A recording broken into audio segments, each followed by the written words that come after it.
Alright, here we are, part 2. We, again, double-checked the measurements. Critically important. And now that I've got everything exactly double-checked and making sure that the measurements are where I need them to be, the biggest thing is I don't want to cut them too short. I'd rather put the grips on, have her hit them, and then check that length again. And if I need to pull that grip, I can always do that and then re-trim. I feel the measurements are where I need them to be as far as the fitting that I've already done.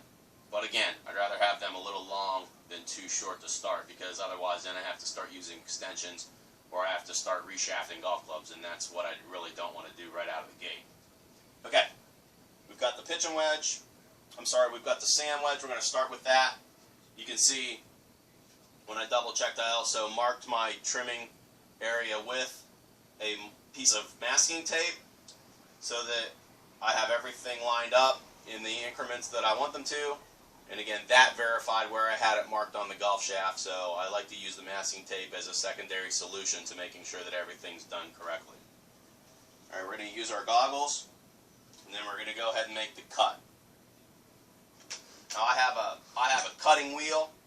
This thing's awesome. It cuts a steel shaft or a graphite shaft like butter, and I always make sure to use my glasses because I am going to have some sparks, so I want to make sure that I'm safe. I don't want any sparks coming up into my eyes. All right, let's go ahead and trim the first club. This is the 56 degree Cleveland RTX sand wedge, which again is bent to 55 degrees.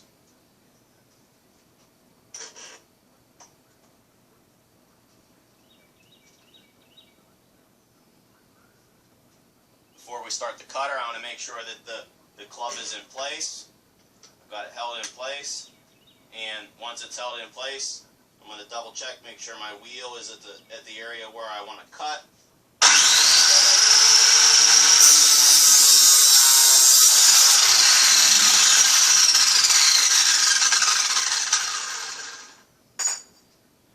Okay, there you have it. Nice clean trim.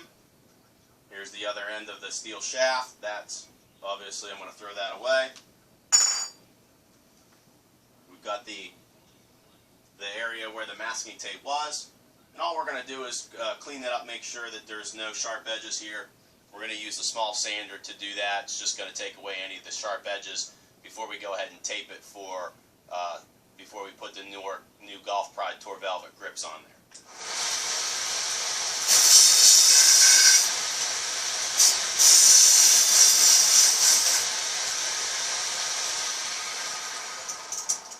Alright, that mini sander does a great job, and there you have it. We're going to do that. There's no need to really videotape or record that whole entire process, but all I'm going to do is duplicate it for the entire set and line everything up, and then we're going to go ahead and we'll do another short. We'll do segment 3 or part 3, which will just be a regripping segment, and the golf clubs will be ready to go. We can give them right back to her, and she's ready to start playing tournament golf.